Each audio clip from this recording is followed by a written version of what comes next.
आणि या सूचनेवरून त्यांनी त्या साईनाथांचे दर्शन घेतले व त्यांची मनापासून सेवा करण्यास सुरुवात केली.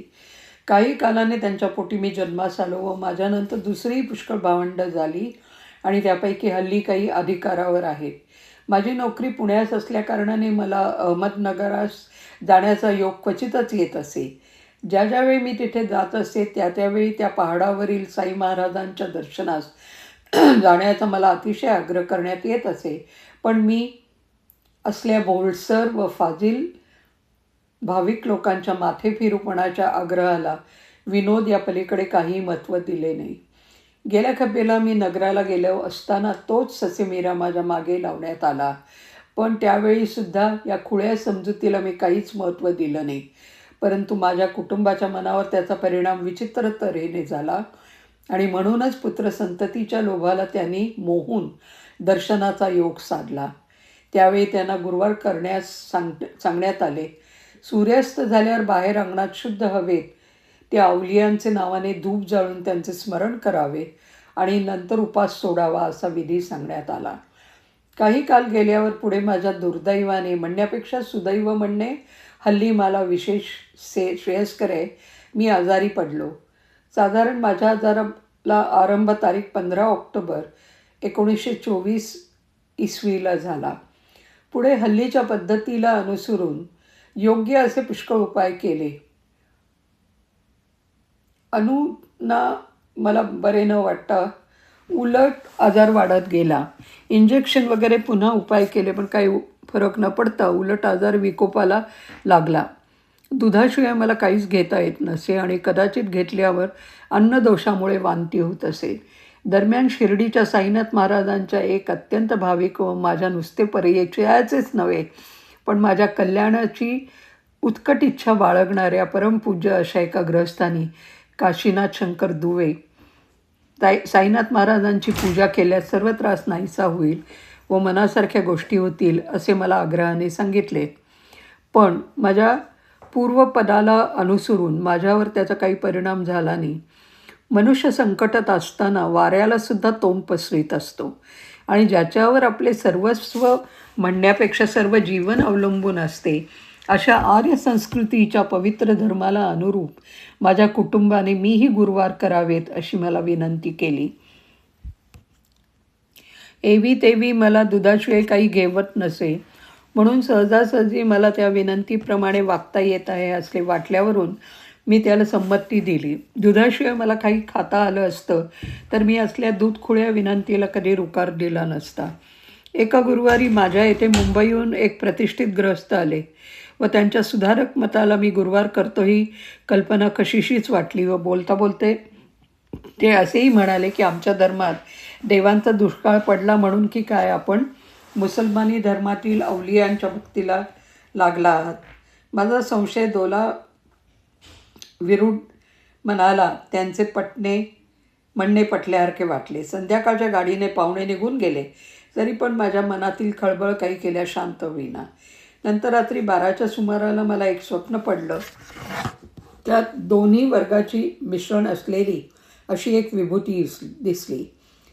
तिच्या कपाळाला गंध होतं, अंगावर सर्व कपडे पांढरे शुभ्र होते, डोक्याला एक पांढरे फडके बांधलेले होते. त्याने मला खालील आशयाचा उपदेश केला. साईनाथ महाराज और दत्तात्रेय दोनों एक ही है. बहिरंग से कभी भी भूलना नहीं.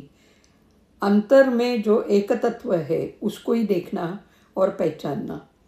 हा उपदेश एकसारखा माझ्या कानात घुमत होता. सकाळी उठल्यानंतर मी या बाबतीत त्या पूज्य व्यक्तीचा काशीनाथ पंतांचा सल्ला घेतला व त्यांनी मला पूजा करण्यासंबंधी आग्रह केला.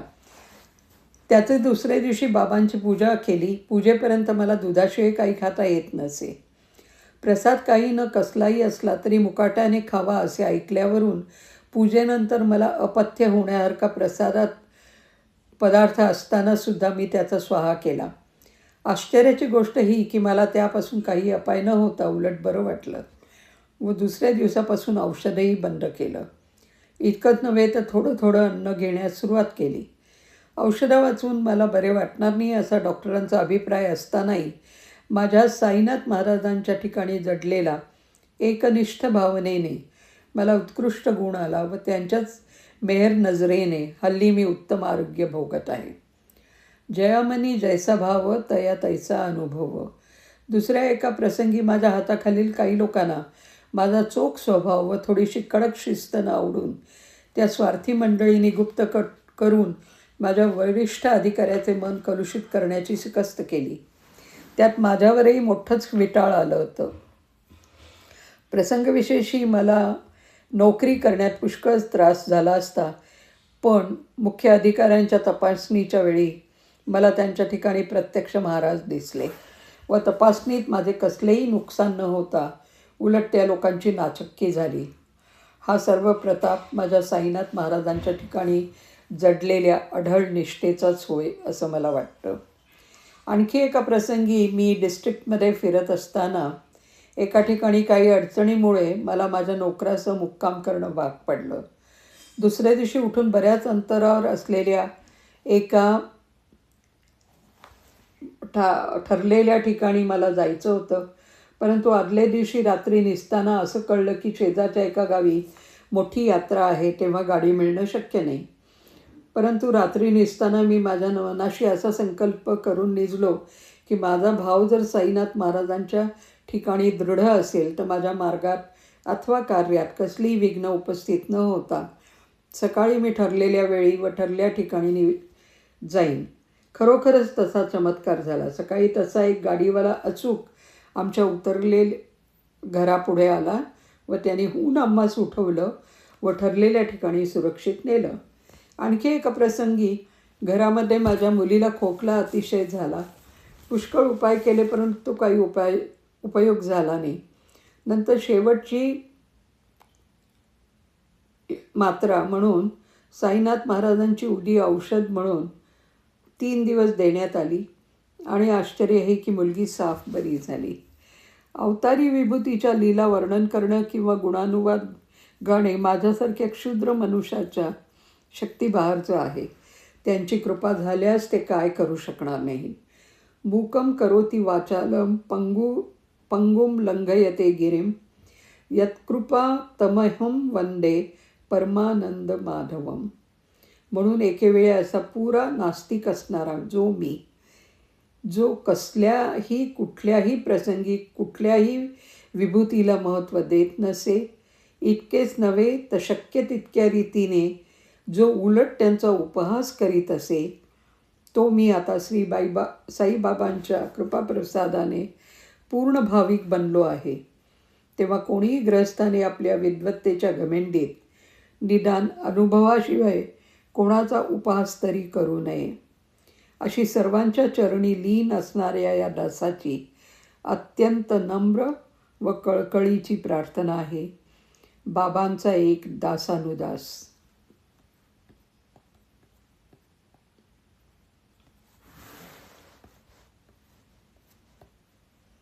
रामनवमीचा उत्सव. दरवर्षाप्रमाणे यंदाचा शिर्डी येथील रामजयंतीचा उत्सव मोठ्या थाटाने झाला. उत्सवाकरता निरनिराळ्या ठिकाणची मंडळी शिर्डीस आली होती. महाराजांनी देह ठेवल्यानंतर शिर्डी संस्थांची व ततंगभूत उत्सवाची जी व्यवस्था करण्यात आली त्यात हा उत्सव गणू महाराज व तात्या गणपत कोटे पाटील या महाराजांच्या भक्तद्वयाकडे सोपवण्यात आला. त्याप्रमाणे या दोघांनी आजपर्यंत हा उत्सव मोठ्या उत्साहाने लावला आहे. या उत्सवाला 2 अंग आहेत. एक रामजयंतीचा उत्सव व दुसरा उरूस व त्या प्रित्यर्थ होणारे कुस्त्यांचे आखाडे. हे 2 प्रकारचे उत्सव कसे सुरू झाले ती हकीकत प्रसंगानुसार थोडी बहुत श्री साई लीलेत आलेली आहे, परंतु सोयीकरता तीच सुसंगत रीतीने आम्ही पुढे मांडत आहोत. या उत्सवाची मूळ सुरुवात म्हणजे उरूस उर्फ जत्रा. या उर्साची कल्पना सन 1897 साली गोपाळराव गुंड नावाचे महाराजांचे एक भक्त होते त्यांच्या मनात प्रथम आली. गोपाळराव गुंड हे कोपरगावचे मुलकी सर्कल इन्स्पेक्टर होते. यांना 3 कुटुंब असून मुलगा नव्हता. महाराजांचे चरणावर यांचे मन जडले व महाराजांचे आशीर्वादाने त्यांना मुलगा झाला. त्या आनंदातही त्यांना उरसाची कल्पना सुचली. ही कल्पना त्यांनी तात्या पाटील, दादा कोते पाटील, माधवराव देशपांडे वगैरे प्रमुख गावकरी मंडळींपुढे मांडली. सर्वांना ती पसंत पडून मंडळींनी जमवाजमव करण्याचे मनावर घेतले. परंतु त्यावेळी तेथे असलेल्या शिर्डीच्या कुलकर्ण्याने तिला विरोध केला. उरूस भरवल्यास रोगराई होण्याचा संभव आहे अशा तऱ्हेने त्याने कलेक्टरकडे रिपोर्ट केला व त्यावरून कलेक्टर साहेबांनी परवानगी देण्याचं नाकारलं. मंडळी नाउमेद झाली, परंतु उरूस भरवण्यासंबंधी महाराजांचा पूर्ण आशीर्वाद होता. तेव्हा मंडळींनी परवानगी मिळवण्याची फिरून खटपट चालवली व शेवटी पहिला हुकूम रद्द करून मंडळींनी कलेक्टरकडून हुकूम तर घेतला व उरसाकरता महाराजांची आज्ञेने रामनवमीचा दिवस नक्की केला. सर्व दिवस सोडून रामनवमीच मुकर करण्यात महाराजांचा हेतू हा होता हे पुढे कळून आले. याच उरसाला पुढे कालांतराने राम जयंतीच्या उत्सवाचे स्वरूप देऊन दोन्ही उत्सव एके दिवशी हिंदू व मुसलमान या दोघांचे हातून एकत्रपणे सलोख्याने महाराजांना करून घ्यावयाचे होते. उरसाची परवानगी मिळवली, परंतु तो पार पाडण्यात अडचणीही तशाच होत्या. एक तर शिर्डी गाव, नगर जिल्ह्याचा चैत्रातील उन्हाळा, गावात पाण्याचा दुष्काळ, 2 मुख्य विहिरी, त्यापैकी एक आटतच असे व दुसरेचे पाणी खारं. याच खाऱ्या पाण्याची विहिरीत महाराजांनी एकदा फुलं टाकून तिचं पाणी गोड केलं. त्यावेळी महाराजांनी उद्गार काढले होते की शिर्डीत पुढे पाणी पुष्कळ होईल व पाण्याचे पाट वाहतील. ही महाराजांची वाणी पुढे खरी झाली. गोदावरीचा कालवा झाल्यापासून पाण्याचे पाट वाहू लागले व ज्या विहिरीनं 75-100 हात असे दोर लागत असे तेथे आता 10-12 हातावर पाणी मिळतं. हे सर्व अलीकडे झाले, परंतु उरसाचे सुरुवातीची वेळी पाण्याचा दुष्काळ बराच जाणवत असे. उरसात मुख्य मेहनत तात्या पाटलांची असे.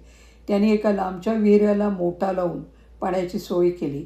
उरूस किंवा जत्रा म्हणजे दुकानं पाहिजे, येणाऱ्या लोकांच्या करमणुकीकरता तमाशे, कुस्त्या, खेळ पाहिजे. तीही व्यवस्था गावोगाव मनुष्य पाठवून मंडळींनी केली. मिरवणूक पाहिजे, त्यांची ही व्यवस्था झाली.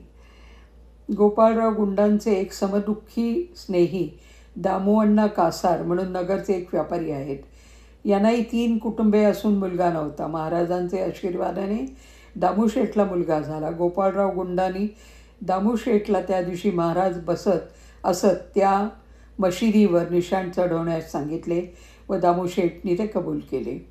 रावसाहेब शंकर रघुनाथ देशपांडे उर्फ नानासाहेब निमोणकर हे महाराजांचे एक निस्सीम भक्त होते.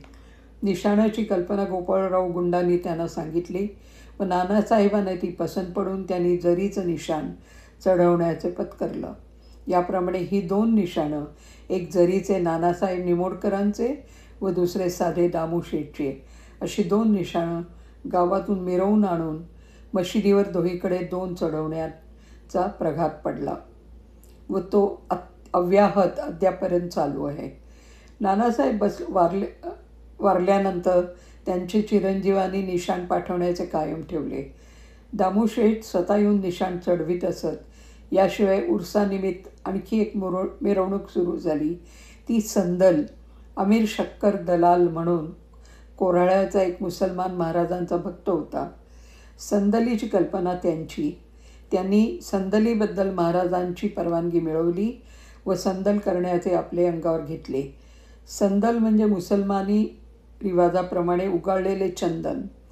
चंदनाचा भुसा थाळ्यात घालून ते थाळे पुढे ऊस जाळीत गावातून मिरवीत न्यायचे व शेवटी मिरवणूक मशिदीत आणून ताटातील उगाळलेल्या चंदनाचे पंजे सर्व मशीदवर, भिंतीवर हाताने उडवायचे. याकरता लागणारे सर्व साहित्य म्हणजे ताशे, बेंडबाजा, किटसनचे व गॅसचे दिवे, दारूकाम हे सर्व आमीर शक्कर आपल्या खर्चाने आणत असे. आमीर शक्कर 3 वर्षापूर्वी वारला व आता ही संदल मिरवण्याचे काम त्याच्या बायकोने सुरू केले आहे. बहुतेक प्रसिद्ध पीरांचे ठिकाणी ही संदल विविक्षित दिवशी काढण्याचा रिवाज आहे, परंतु पीरांचे हयाती. महाराजांना मुसलमान लोक पीर म्हणत असत. संदल फार मोठ्या भाग्यवान पीराशिवाय निघत नसे, असे आमिर शक्कर मोठ्या अभिमानाने सांगत असे. त्याप्रमाणे एका दिवशी हिंदूंची निशाणाची मिरवणूक व मुसलमानांची संदल अशा 2 मिरवणुकी निघण्याचा परिपाठ पडला. दोन्ही जातीत काही तंटा फिसाद न होता त्या दोन्ही मिरवणुकी अद्याप चालू आहेत. दोन्ही वेळी हिंदू व मुसलमान एक दिलाने त्यात भाग घेतात. इतका सरंजाम जमल्यावर मग माणसांचा काय तोटा. आजूबाजूचे गावचे शेकडो हजारो लोक येऊन उरूस साजरा करू लागले. प्रतिवर्षी उरसाचा दिवस हा महाराजांचे भक्तांना फार महत्त्वाचा वाटे. त्यांना सवड असेल ते लोक उरसाकरता शिर्डीत नेमाने येत असत. त्यात विशेष करून राधाकृष्ण आई कडील मंडळी तर हटकून यायची. उरसाची बाह्य व्यवस्था जशी तात्या पाटील पाहत असत, तशी सर्व आंतरव्यवस्था राधाकृष्ण आईकडे असे. या दिवसात राधाकृष्ण आईची कोठी म्हणजे एखाद्या मोठ्या लग्नघराप्रमाणे किंवा यज्ञशाळेप्रमाणे गजबजलेली असे. उत्सवात लागणारी उपकरणं त्यांच्याकडे तयार होत असत. कोणी लहान लहान निशाणं तयार करण्यात दंग, तर कोणी कागदाची फुले कातरण्यात दंग. कोणाकडे चांदीचे सिंहासन छत्र चामरे स्वच्छ करण्याचे काम, तर कोणाकडे उरसाप्रित्यर्थ होणाऱ्या मोठ्या स्वयंपाकाचा शिधा साफसूफ करण्याचे काम. मिळून राधाकृष्ण आईकडे सर्व मंडळी काही ना काही कामात गुंतलेली असायची. त्यांना स्वतःला किंवा त्यांच्या मंडळींना या 2-3 दिवसात दिवसा किंवा रात्री बिलकुल विश्रांती मिळत नसे. अविश्रांत श्रम म्हणतात ते या मंडळींना शब्दशः होत असत. रामनवमीच्या पूर्वीची रात्र किंवा त्याच्या आधीची रात्र जी महाराजांची चावडीत निजण्याची असेल, त्या रात्री महाराजांची मशीद राधाकृष्ण आई धुवून रंगवून काढत असत. महाराज चावडीत निजण्यास गेले की राधाकृष्ण आई आपल्या सर्व सेनेसह मशिदीच्या पुढे हजर होत असत. प्रथम मशिदीतील सर्व महाराजांचे सामान व्यवस्थिशीर खाली काढावे लागत असे. धुनीतील अग्नी खाली आणून जतन करावं लागत असे व हे झाल्यानंतर मशीद धुण्याचे काम सुरू होई. मग मशिदीत सतत धुनी राहत असल्यामुळे सर्व भिंती व लाकूड काम साहजिकच धुरकटून जात असे. हा धुरकटपणा काचेच्या गुंड्यांनी व साबणाचे पाण्याने घासून घासून काढावा लागत असे. 10-15 मंडळी हे काम करत असत, तर दुसरी तितकीच मंडळी 200-300 हाताच्या अंतरावर असलेल्या विहिरीच्या घागरी आणून पाण्याचा पुरवठा करत असत. ही काम करणारी सर्व मंडळी उरसाकरता आलेली वरिष्ठ वर्गातील असत व त्यात कित्येक मोठाली हुद्देदार माणसेही असत. महाराजांची सेवा आपण करीत आहोत या उच्च भावनेत खरोखर हाताने होत असलेले मजूर वर्गाचे काम आपण करीत आहोत ही कल्पनाही मनात येत नसे. याप्रमाणे मशीद धुवून झाल्यानंतर ती सर्व पुसून काढावी लागत असे, कारण लगेच तिला रंगवायचे असे. नंतर रंग दिला जात असे.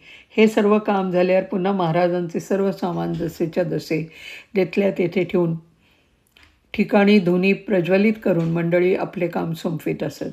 इतके सर्व होईपर्यंत पहाटे 4 वाजत असत. दुसऱ्या दिवशी सकाळी एका रात्रीत जशी काही यक्षिणीची कांडी फेरून एकदम सर्व बदलावेत असे मशिदीचे बाह्य स्वरूप दिसत असे. हे सर्व काम महाराज रात्री मशिदीत नसतील तेव्हाच होत असे. परंतु 1 वर्षी मात्र त्याला खंड पडला. रामनवमीचे आधीच रात्री महाराजांची मशिदीत वस्तीची पाळी होती. पूर्वरात्री मशीद काही अपरिहार्य कारणामुळे धुतली गेली नाही. उरसाला शिरस्त्याप्रमाणे मशीद धुतली जावी ही सर्व भक्तमंडळींची उत्कट इच्छा. रात्र मिळणार की नाही तेव्हा दिवसा काम करण्याची महाराजांची परवानगी मागावी असं ठरलं. त्याप्रमाणे परवानगी विचारणा न हो करीत महाराजांनी परवानगी दिली व महाराज स्वतः खाली मंडपात येऊन बसले. मग मंडळीच्या हुरपाला काय विचारता कधी न कामाला लागणारी मंडळीसुद्धा या प्रेमाच्या मजूर वर्गात सामील झाली व धुण्याचे रंगवण्याचे काम संध्याकाळ पूर्वी पूर्ण झालं. महाराजही मधून मंडळींची थट्टा करून प्रोत्साहन देत होते. जरी महाराजांनी परवानगी दिली होती तरी महाराज केव्हा नरसिंह अवतार धारण करतील व सर्वांना हुसकून लावतील ही भीती काहींच्या पोटात प्रथम होती, परंतु त्यांच्याकडून मिळत गेलेल्या प्रोत्साहनाने ती फोल ठरली. रामनवमीच्या पूर्वरात्री मशिदीत एक काम चालत असे, तर राधाकृष्ण आईच्या घरात दुसरं काम चालत असे. महाराजांचा अक्षता फार प्रिय असे म्हणून एखाद्या समाराधनेप्रमाणे राधाकृष्ण आईच्या घरी मोठा स्वयंपाक होत असे. स्वयंपाकी मंडळी भाडेकरी नसून महाराजांची भक्तबल्लव बनत असत. कोणी मालगुजार अखंड नामस्मरण करी एकीकडे 5-10 पायलीच्या बुंदी रात्रभर पाडीत असे, तर दुसरीकडे एखादा वकील मोठ्या कढईभर शिरा बनवीत असे. तिसरीकडे 2-3 मंडळी 4-5 तपेली साखर भाताची उतरवत असत. एके ठिकाणी 5-6 मंडळी बायका व पुरुष बुंदीचे लाडू वळत असत. याशिवाय सकाळी भात, भाजी, पोळ्या, वरण या जिन्सा मोठ्या प्रमाणावर होत असत व निराळ्या उत्सवाचे दिवशी 2 प्रहरी मशिदीपुढे मांडवात फकीर व इतर गरीब माणसांच्या पंक्ती महाराजांपुढे उठत असत. हे सर्व अन्न त्यांना वाढले जात असे.